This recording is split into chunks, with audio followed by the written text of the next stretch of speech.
Peygamberin aleyhissalatü vesselam bir hadisini eskereyim. Şu hadisiye İslam dininin hadisi lepteyta, Cebrail malayikni hadisi lepteyta. Cebrail malayikni hadisi levayta neyet ulese şuna Cebrail malayik gelip Peygamber aleyhissalatü vesselam sorular veriyen. İslam dininin hadisi levayta neyet ulese şu İslam dinine barda kulçüleni, barda asıllarını koşan hadise yap.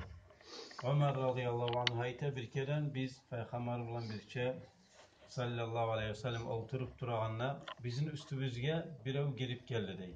Ayu ak oprakları da var dedi. Kara tuklu, özüne karağına bir yalav çekeninde bilineye zatı yok idi.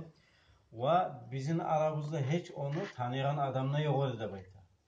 Bir gelgen yat adam, sapardan gelgen adam o da oşamayı özü. Ama biri bizde şunu tanımayız.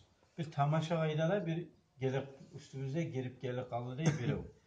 Gelip Peygamberini aleyhissalatu vesselam tavuklarına özünü tavuklarına teydirip oturdu diye. Ay şulay hali biz ahtayette oturağında yemek Peygamber sallallahu aleyhi ve sellem oturgan bolgan. Şoda şolay tavuklar oturup gelip ekşide Peygamberin tavuklarına teydirip oturdu diye.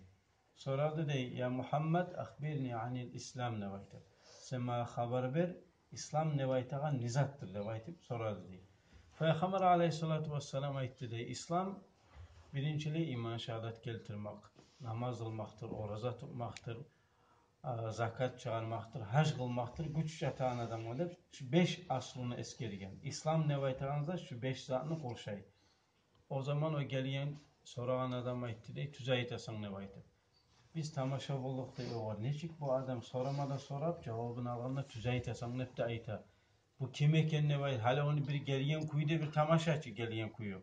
Hali bu Peygamber'e sallallahu aleyhi ve sellem soru verip o da cevabın veriyenden son tüzayit esenlep o hali Peygamber aytkan sözünü sallallahu aleyhi ve sellem bir gertiliyen bu da kim ekenlep dağda bir oylaşa bular. Son sorağın o geliyen adam ahbirni anil iman ne baytib. İman negen nedir? İman hakkında ma haber versin ne baytkan. İman 6 zattı baytkan. İman Allah'a inanmaktır, malayiklerine inanmaktır, elçi peygamberlerine inanmaktır, kitaplara inanmaktır, kıyamet gününe inanmaktır, Allah'ını yazan kadarına inanmaktır. Yaxşısı olsun, yamanı olsun. Şu Allah'tan ne baytip şu 6 aslını eskergen. İman bunu şu 6 da zattır. Tüzayt asan ne baytkan? Son sorağan sen bana haber ver, ihsan ne baytağın nizattır de baytkan. İhsan Peygamber aleyhissalatu vesselam aytkan. İhsan sen Allah'a kulluk etmeksin. Allahu Teala'nı sen görüp durgan neymek? Allahu Teala seni alnına sağa qarap durgan neymek? Şolay kulluk etmek, ibadet etmektir Allah'a. Sen Allah'ını görüp durmasan ne şolay? Allahu Teala seni görede baytkan. Son aytkan sen bana haber ver kıyamet gün kaçan bolada baytkan. Peygamber aleyhissalatu vesselam aytkan soralnagan men şonu bilmeymen, soraygan sen bilmeygen neymek de baytkan. Ay men ne bilmeyme, sen ne bilmeysin şonu da baytkan. Kaçan bolgan. Olay bolganda mağa şonu alamatlarını aytdı baytkan. Şu kıyamet günü alamatları nedir olayımsa, kaçan bolganın bilmeyimsek alamatların sama eskerde baytkan. Peygamber aleyhissalatu vesselam aytkan kıyamet günü alamatları yalangaç, yalan ayak kalgan, mallar, koyular saklap kalgan adamlar kimmiki ulu olur, kimmiki büyük olur dep aytıp minaları, uyları ölçeşegen zaman gelgen zaman şu kıyamet günü alamaklar olur diyen.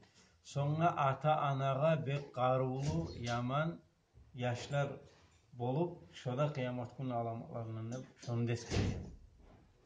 Son turup şu kişi gelgen kişi getken. Aradan bir neçe günler getkenden son Ömer ayta radıyallahu anhu Peygamber mağa soradı dey. Hey Ömer sen bilemedin o gelen adam kim ekenini de baytım. Ayttim ne Allah'ta Allah'ın elçisi de bek bile. Peygamber ayttı dey sallallahu aleyhi ve sellem. O Cebrail malayik edi gelgen edi sizge sizin dininizni öğretmede baytım.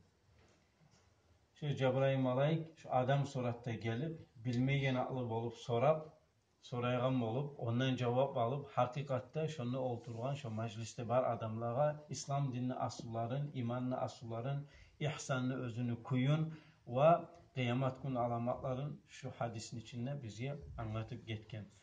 Bu hadisten köp ilmular var, alma bolagan, bu hadisini üstünde köp kitaplar var yazılgan. Ve biz köp söylemede söyleyibiz. Şunu bir gesegin alıp söylemede söyleyibiz derslerimizde. Şu hadisini, şu özü hadis bulan inşallah men hale koyayım.